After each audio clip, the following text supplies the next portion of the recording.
नमस्कार दोस्तों, आज मैं आपको धर्मराज जी की कहानी सुनाने जा रही हूँ। प्रेम से बोलिए धर्मराज जी की जय हो।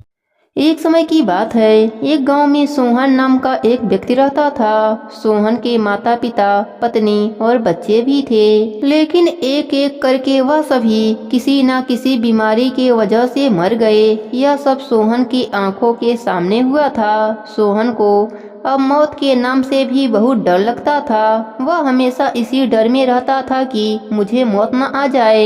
एक दिन सोहन अपने घर में बैठ इसी चिंता में डूबा था। तभी उसके दरवाजे पर एक महात्मा जी आए। महात्मा ने सोहन से कहा, हे सज्जन पुरुष, मैं बहुत दूर से आया हूँ, क्या मैं आज रात तुम्हारे घर में रुक सकता हूँ? सोहन ने कहा, जरूर महाराज जी, आप जब तक चाहें तब तक मेरे घर में रुक सकते हैं। ऐसा कहकर उसने बूढ़े महात्मा को बैठाया और खूब सेवा किया। महात्मा जी वहीं सो गए। अगली सुबह जब उनके जाने का समय हुआ तो वह सोहन से बोले, सोहन, तुमने मेरी बहुत सेवा की है, इसलिए मैं तुम्हें एक वरदान देना चाहता हूँ। मांगो, तुम क्या मांगना चाहते हो? सोहन ने झट से कहा, महाराज जी, मुझे वरदान दीजिए कि मेरी मौत कभी न आए, इसलिए आप मुझे अमर होने का वरदान दे दीजिए। महात्मा जी ने कहा, सोहन, मैं तुम्हें ऐसा वरदान नहीं दे सकता, यह सृष्टि के विपरीत है। यहाँ पर कोई जीव अमर नहीं हो सकता। सोहन फिर सोचकर बोला, ठीक है महाराज, आप मुझे यह वरदान दीजिए कि मेरे अलावा जो भी मेरे बिस्तर पर बैठे वह मेरी मर्जी के बगैर यहाँ से ना उठ सके।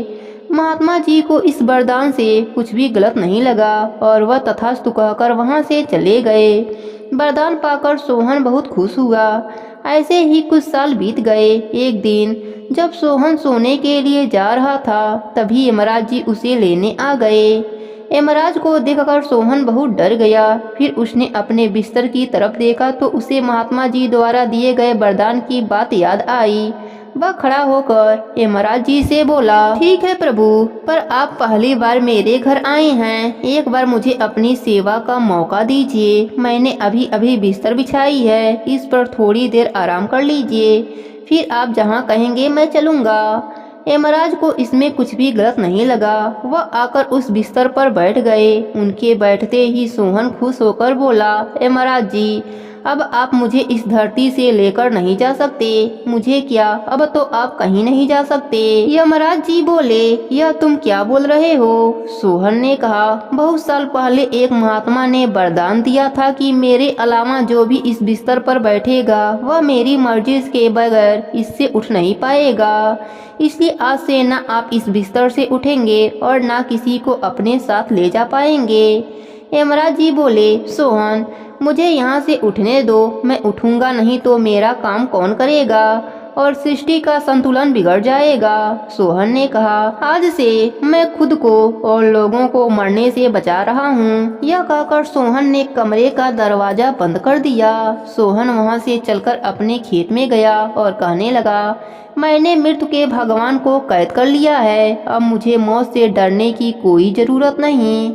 यह सोचकर वह बड़े मजे से खेत में रहने लगा। एक दिन वह अपने खेत में बैठा था, तभी जंगल से एक जंगली सियार उसके खेत में घुस आया और उसकी गायों को काटने लगा।